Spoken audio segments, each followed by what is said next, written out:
You're watching Public Affairs. Berkowitz is my name, and politics is our game, and we will be doing lots of politics and public policy this evening because we have as our guest John Tree, who is running in the 10th Congressional District Democratic primary. He's got a few opponents. Maybe talk about them as we get into the show. The incumbent in that district, John, what's the guy's name? Bob Dold. Bob Dold. How do you spell that? D-O-L-D. There you go. Make sure we promote that because we know you're always told, and your people have always told you, say your opponent's name as frequently as possible, right? Mm-hmm.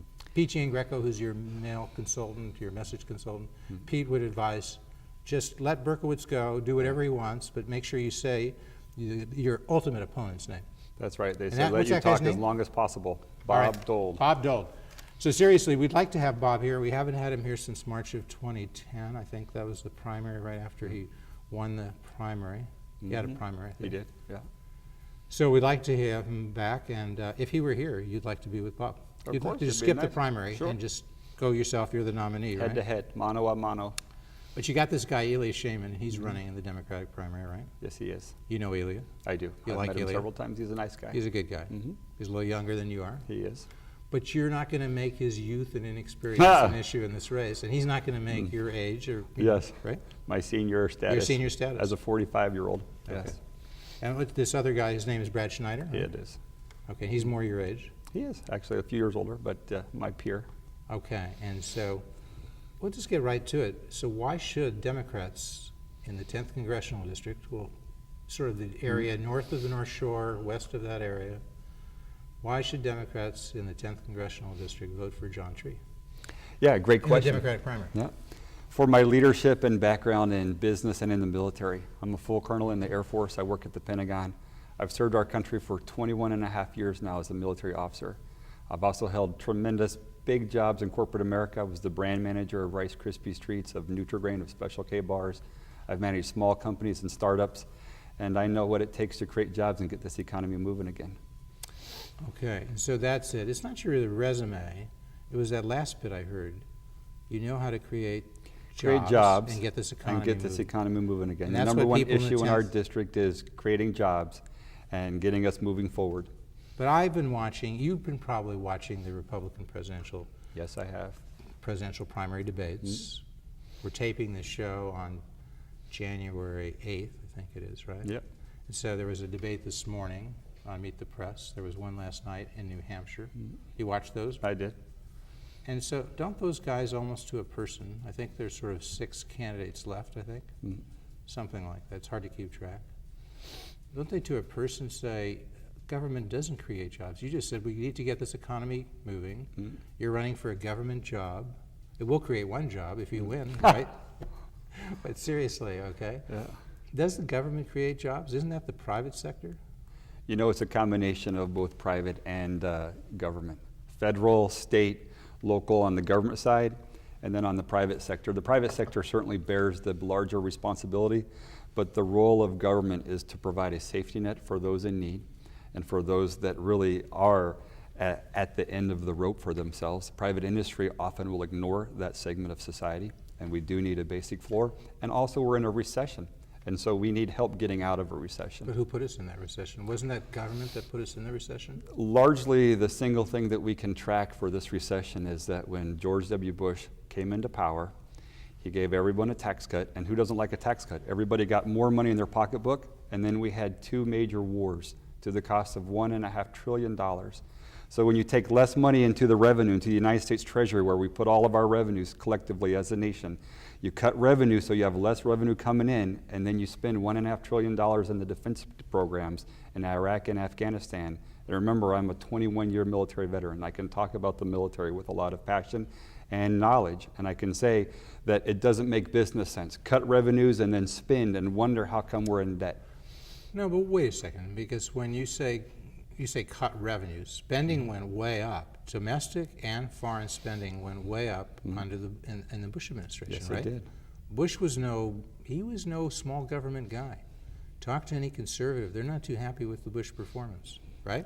Again, you may not agree, but you know conservatives, you know Republicans. There are a few Republicans in the 10th Congressional District. Yes, there are. You probably meet them as you're going on meet and greets, right? And so, don't those guys almost to a person, I think there's sort of 6 candidates left, I think, something like that. You know You got a meet and greet coming up because it's January 8th, right? It's January 8th. The primary is March 20th. Yes, we're going to have meet and greets every week between now and the primaries. And where do the people find those meet and greets and find out about them? On our website, johntree.com. Okay. So I think you've got one on the 14th. People, this show, by the time they see that, Yeah. this show, although they may see it on YouTube, so if they see it on YouTube before, they'll want to go there to your site and find out about the one on January 14th. Certainly, and all the other ones, and getting out to the train On stations and January Metro. 20th, and on the main train stations. Like And- we tape, so you live in Long Grove, right? I do. You actually live a little bit outside the 10th Congressional One block District. outside the district. One block. I can hit a golf ball into the 10th. Now, do you think people, is Elia Shaman going to make that an issue? Elia lives in the 10th. Doesn't he live does, in Buffalo yeah. Grove, I think? Waukegan. Waukegan, that's right. I know as I think in Buffalo Grove. What about Brad Schneider? Does he In the live? district. Mhm. Okay. My whole life is in the district. So my kids' school's in the district. My daughter went to Stevenson High School. The pediatricians, the orthodontists, the Navy base, every single thing that I do is in the 10th Congressional District. There isn't any other district that I would run from. The 10th District is But my you were home. not born here. Oh, no. I think Bob Dole was born in the 10th, yeah, wasn't he? I was born and raised. Bob Dole was born yeah. in Kenilworth. I'm not sure where Bob Dole was born. I think he was. Mm. I think right in North Shore. I think he was in, okay. But that doesn't matter so much. Bob Dole could be, you saying you can take on Dole even though you're, well, actually, Bob Dole no longer lives in the 10th too, He right? no longer does. But he was redistricted out, to be It fair. was. right? Kenilworth, Winnetka, The Wilmette were all Democrats, redistricted the Democrats out. did dirty to him, right? You know what? They shaped I the mean, you're a district. Democrat. Doesn't mean you did dirty, but you would have to say they Yes. did dirty to him, right? The Democrats. That was no accident that he was redistricted out, right? The Democrats gave us a great district that I think will help us win this coming fall. Really? Okay. But do you think it was fair to take Kenilworth and Wilmette and Winnetka and push them into the 9th? Was that like a Halloween joke? Halloween joke? Well, you know, we like Jan Schakowsky, the long-term Congresswoman from the 9th. But it would be a good guess to say, on average, people who living in Kenilworth and Winnetka and Wilmette, certainly East Wilmette, don't really identify with Jan, right? And now she becomes most likely their congressperson, right? Well, she is their congresswoman now. So Well, after like, after it changes. That's true. Technically, Dole's still their that's right. congressperson. So at the But upcoming the election, New True Republican organization has always been, whether you like him or not, it's been a key part of the 10th. In fact, Lauren Beth Gash, when she won in 2000 against Mark Kirk, it was a when she 55 almost won. Excuse me, when Yes. she almost won. When she almost won, she lost by 5,500 votes. You could say Kirk won by 5,500 votes. 3,300 votes of that margin of victory came from the New True Republican organization. So somebody had in mind, if they want the 10th to go Democratic after 31 years of being in Republicans' hands, let's kick some Republicans out. Let's kick out, so to speak, and let's kick out those guys out of Kenilworth and Yeah. so forth. I mean, Well, seriously, is this something? I mean, does this trouble you? Because it happens on both sides. When Every 10 years. Republicans have it's power, the- they redistrict folks in a way that's beneficial to them. Every 10 years When the with the US Democrats have the power, Census. they do it across the country. Is this any way to run a railroad? Should we maybe do redistricting differently than we do it across the country? You know what? I'm sure people that can look at that at some point, but it is every 10 years with the United States Census, there is a redistricting done after that because Illinois did lose a net one member of the House. So there had to be a redistricting based on the U.S. Census with the migration of population. And you know, every 10 years, they have to add up all the people and divide it by 435 members of the House. So you have to do it, but okay. But anyway, the people aren't talking about redistricting. They're talking about jobs. They're talking about the economy. And maybe they don't know who really caused the initial decline. But some would say, John Cochran, who's a professor from the University of Chicago Business School, Booth School of Business, he said, well, a number of things did, but he didn't point to the tax cuts as causing it. He talked about, you know, we had these securities that we had these mortgages that were not very good mortgages. They were not well founded. They got packaged into securities. So we had a lot of securities out there that were mortgage backed. That could usually be okay, but in this case they were not. They were misrated, and so we had this crash. We had this freeze up. Cochran didn't really say it was the tax cuts that did it, the Bush tax cuts. You think Cochran got it wrong? I mean, would you say, it think wasn't this thing about having mortgages that shouldn't have been That issued in the certainly first place? contributed to it. So we have a lot of mortgages that shouldn't have been issued in the first place, right? With the reckless lending on behalf of the banks in the mid-2000s, where what we call the housing bubble that drove up real estate market much like the tulip crisis in Holland a long time ago. But the houses were being bid up. People were buying them like crazy. Mortgage underwriters were funding things that they shouldn't be funding. Wasn't that Fannie Mae and Freddie Mac? Wasn't that the government? Those are quasi-government just a agencies? small percentage of it, but as it continued no, to a lot. amplify through the whole system, Fannie Mae and Freddie Mac? But no, I'm talking about they were the small underwriter. The old commercial lending system with the real estate market sat there and made a lot of irresponsible loans during those periods of time. But I want to get back to broadly, the economy being what it is. When George W. Bush took over, 1992, gave tax cuts, and then we started spending, and we sit here and we say right now we're $15 trillion in debt. We have to raise the debt ceiling just to have any wiggle room in the government. The fact is, you have to look and say, what are the reasons why we're in this mess that we're in? What are the reasons?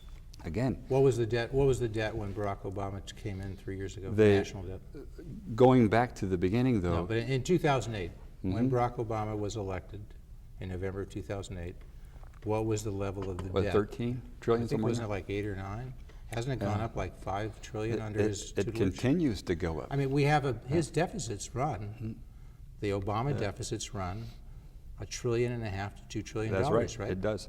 So And I want to tell 3 you, years time, $1.5 trillion, that would be $4.5 or $5 trillion right there, right? but I want to So actually, the this math is is relevant. indisputable. This And is relevant. You went to the University of Oklahoma. You got a master's in economics. yes, I did. So you know what you're talking about. I do. Okay. But I want to bring it back to the debt ceiling that you talked about, because that's specifically why I'm sitting here in this seat right now. And The why debt I'm running ceiling or the debt level? The debt ceiling.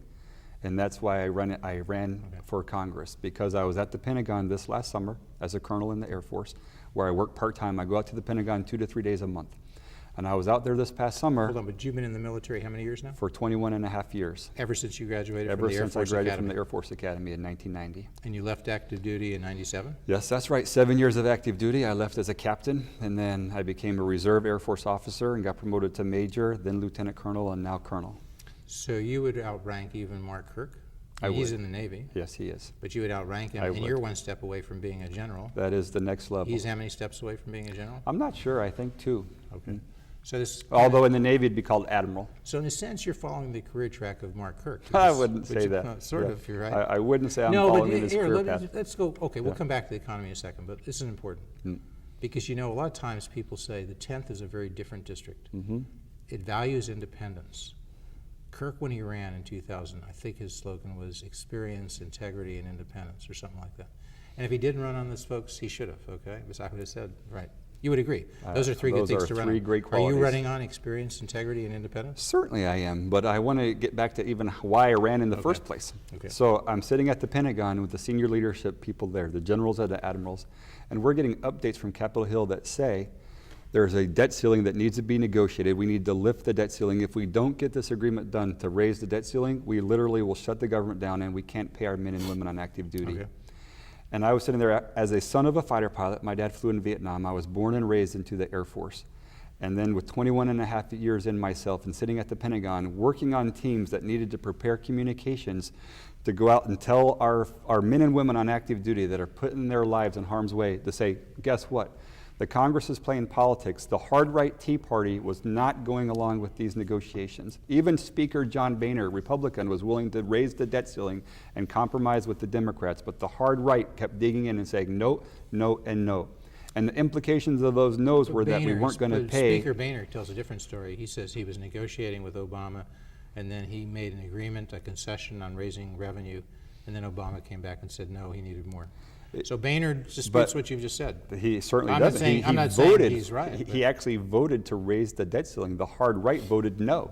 They voted against their speaker, and that's what made me run Well, for assuming office. you're right, assuming you're arguing you're Well, let right. me just say, like, Isn't that a point? Don't they have a point that you really need to cut spending somewhere? If Yes. if you And- keep raising the debt limit, they would say, you'll never have the pressure to cut spending. You're in favor of cutting federal spending, aren't you? I'm in favor of a balanced approach. And so I just want to tell Does that you mean that you're in favor of cutting federal spending or not? I'll answer it in a second. When the Tea Party kept voting against the men and women on active duty, I sat there and said, this is why I'm going to run for Congress. Because I'm going to go run for Congress to oppose the extreme partisanship that's on display by the Tea Party. That was evidence, again, just 2 weeks ago. Isn't it a tad unfair to characterize the Tea Party as voting against the men and women on active They voted duty? to shut the government down. They Like, voted, they but actually, they would say they voted to keep that as a constraint to induce the people in Congress, you want to be in And- Congress, to vote to cut spending, and that's the only way they think they can pressure you to do that. And To so say they're exactly, against- so that's a to say good they're point. against So the Jeff, men and you women just on- made my point. They're willing to Isn't play that a little partisan? politics. Isn't that a little partisan? They're willing to play politics with the military on active duty. We don't have a draft. The military on active duty, they're volunteers. Like, they volunteered, they raised their hand and said, I will uphold and defend the Constitution against all enemies, foreign and domestic. And they've served, and we've asked them to serve in Iraq. We've asked them to serve in Afghanistan. And then now to sit there and say, have members of Congress from any party play politics with the men and women on active duty who are overseas serving and who live month to month, paycheck to paycheck, and then we're going to say, oh, I'm sorry, we can't agree on this debt ceiling, so we're just going to withhold your pay. Well, they wouldn't be the first to get cut. Maybe we'd cut people on Social Security. Maybe we'd get people who are getting also aid, assistance. Maybe we get people who are, maybe the people who are working in the federal government who are apparently, according to some, getting 10 to 15% higher wages than their private sector And counterparts. that's one of the reasons so I'm maybe running. we should cut the people, before we cut the military, before we cut Social Security, maybe we should cut people who have been working for the federal government and are being paid more than the market, according to some, right? And one of the So reasons wouldn't that I'm be- running wouldn't that for be an Congress, alternative? one of the reasons Should I'm we do running that? for Congress Should we is freeze to federal protect. spending? Should we freeze federal spending? We need on, to- on federal. Should we freeze the wages of federal government employees, who many say are making 15% than their more than their private we sector shouldn't freeze their counterparts? wages, but there are places to reduce federal spending, and I am Where? for reduction. Defense? Defense is certainly one of them. So Obama announced a few days ago dramatic cuts in defense spending. Yes, he did. You've been in the military for 20 years. 21 Some and a would half. say, you know, part of the long-held philosophy in this country is we have enough spending, strong enough defense, that we can fight 2 wars simultaneously. Mm-hmm. Some are saying with those cuts, we can no longer do that. So if we were in one country, whether you agreed or not, and we're fighting a war, we'd have to say before, say, something happened in Afghanistan or somewhere else, we'd have to say, excuse me, could you guys wait? We've got to finish this war before we can respond. You know we can't do that, right? That- So is Obama doing I- something, is he putting the security of the country This is a at great stake? issue. I'm glad you brought it up. Because this is one of the single, I gotta Okay. address it. Yes, sir. One of the single biggest things that will distinguish me from the other Democratic contenders in this race, from Ilya Shaman or Brad Schneider, is that I do have 22 years almost of military experience. And when I can sit there and say, I understand the defense strategy, I understand the budget that goes with the President Obama's new defense strategy, and when a Democrat who has never been in the military stands up and says, I call for a reduction in defense spending, the Republicans will hand them their head on a platter. Republicans have done a great job of painting Democrats as soft on defense, that they don't understand foreign policy, and that if we're So up you're saying to... they can't paint you as soft They on can't defense paint me as soft because on of your defense 21 years. because of my whole life in the military. And I can sit And there... your family in the military. And my family. My brother went to the Air Force Academy also. He Your flies father's the background? F-15. My father's a fighter pilot Okay. through the F-106. But let me just say, President Obama's new military strategy is the right course for America You right stand now. by that I as a stand military by it guy. 100% as a military Do you officer. sense that Shaman stands by it? He might double the ante. he- We got to say, he Ilya might- Shaman's been here. Yeah. Whatever, we don't endorse, we don't endorse Democrats or Republicans, but we do endorse the notion that everybody running for office or holding office should come on this show and face some tough questioning. I agree. And John Treat, we thank you for doing that. It's my pleasure. And we thank you for your service to your country. Thank you. And wanted I to- want to say that Eli Shaman was the first to come on, and he did that, and we want to thank him. We haven't been able to get Brad Schneider on. We understand, and we sympathize. He's had some recent heart. He's had some what do we call a death in the family, okay? And we extend our condolences and our sympathy to Brad, as I'm sure you do. You may have Certainly heard I about do. that. I Okay. don't think you know this, but my 19-year-old daughter died last August, and my firstborn daughter. So of course, It's tragic.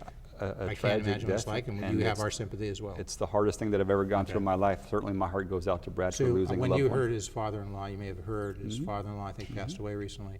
I'm sure the first thing you did is pick up the phone and say, Brad, we may be opponents, but you have I my am sympathy, going to right? be seeing him later this afternoon, where I'll tell him in person. Okay. Mm. So Brad, but the thing is, we haven't been able to get Brad on since July. We spoke about that. We hope he'll come on. We've spoken again with his staff recently, because that's what this country is about. Democracy cannot work unless Eli Shaman comes on, which he did, unless John Treat comes on, which he did, and unless Brad Schneider comes on, and eventually we'd hope Bob Dole. Because Bob was here once before. You can find that show, folks, by going to youtube.com/publicaffairstv. See what Bob Dole was saying in January or March of 2010. You can find Ilya Shaman's on there, and we'll find John Tree on there soon too. But thanks so much. I don't say it enough. This show is nothing without guests like you. So thank you so much for coming. You're welcome. All right, so we got kind of away from it. We're talking military spending. We're talking the debt. But you say you want to go to Congress because people in the 10th, as well as elsewhere, want something done about the economy. Yes. And you wanted to go there to shape a recovery. But you have to say, has the Democratic program of Barack Obama not worked well? And do you want to disavow yourself from that? Because he had almost $1 trillion stimulus. He had $787 billion. 708, who's counting? Who's counting? $787 billion. A few billion between friends.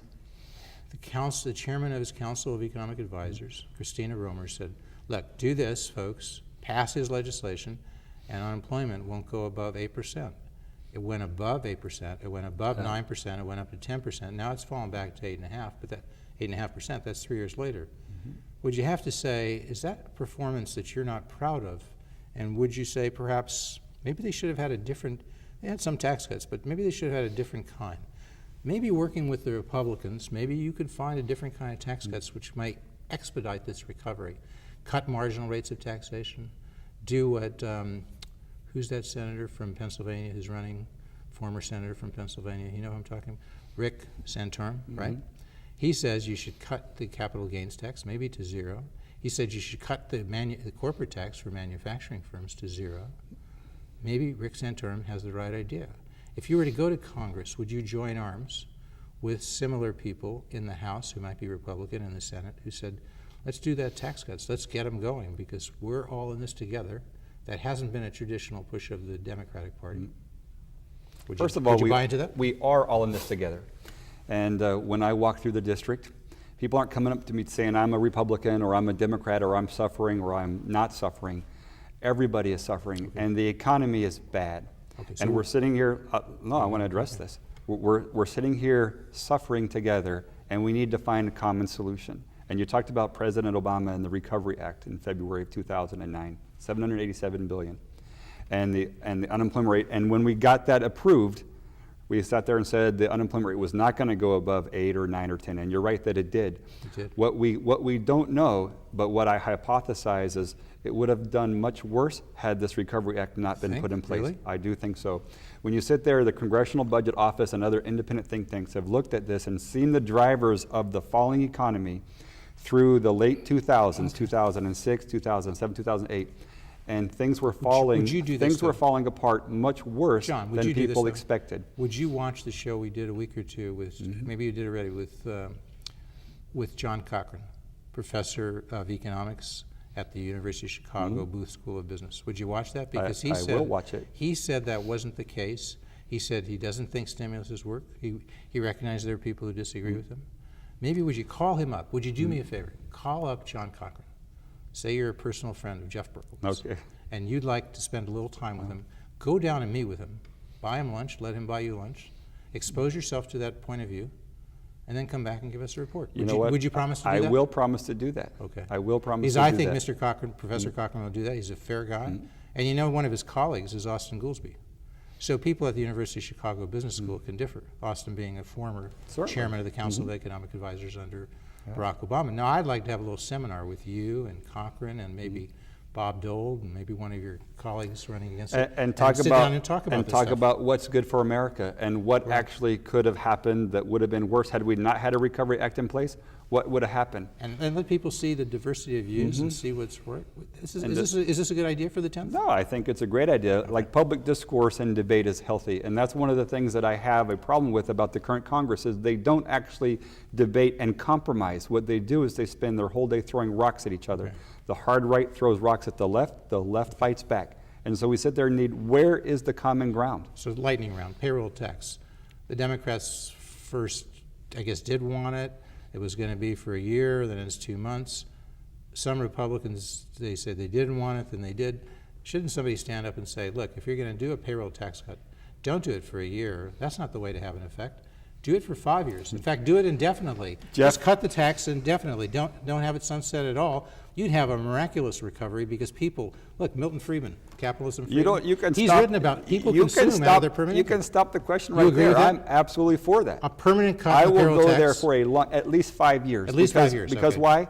We need certainty in this economy. People don't understand what's happening. Is They're- Brad Schneider peop- joining you on that? I can't speak Is for Elia Brad. Shaman joining I you? can't speak for Is them Bob Dole either. joining you? I don't know that either, but I will tell you here just. But you're saying, you're definitely I saying am 5 years. definitely for Okay. a 5-year program at least because it will Good, give okay. certainty to the marketplace. The Republicans in December were in the awkward position of voting against the payroll tax cut for the middle class. They were voting against the payroll tax cut for 160 million Americans. John, would you also cut the capital gains tax to zero? Ignite? No, I would not. You know, what happens when you cut the capital gains tax, you get more revenue.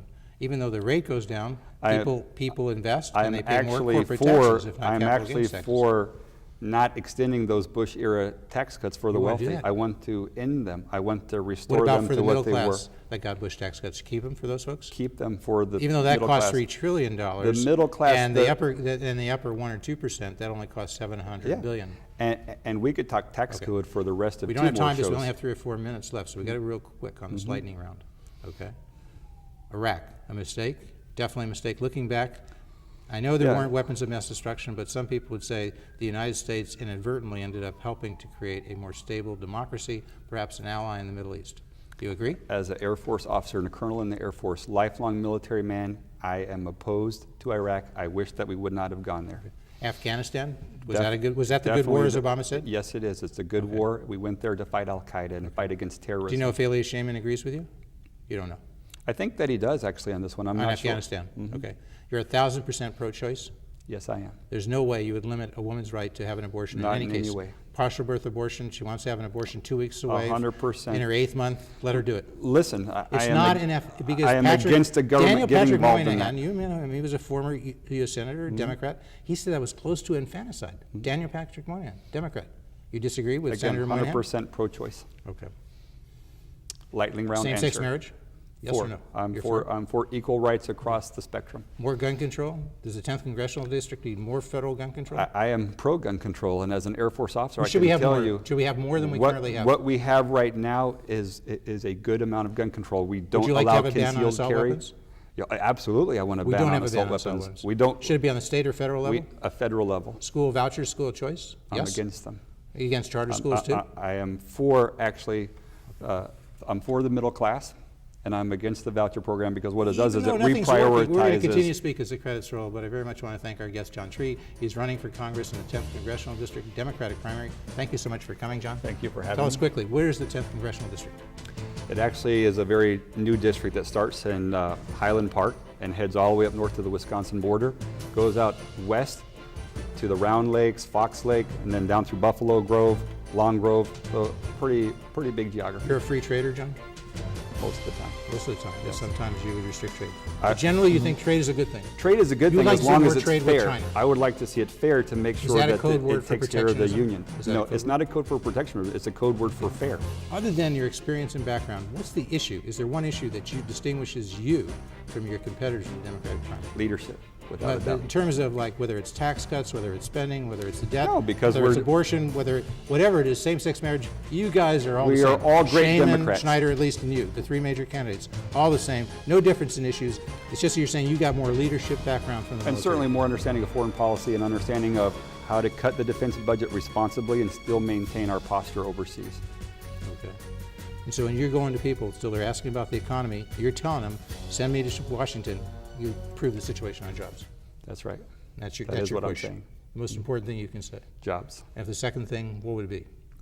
Ensuring that the government doesn't break its promises to senior citizens, to our veterans, to the men and women that fight overseas, like to ensure the government doesn't break its Would you promises. do anything about Medicare? Should we have reform of the Medicare system?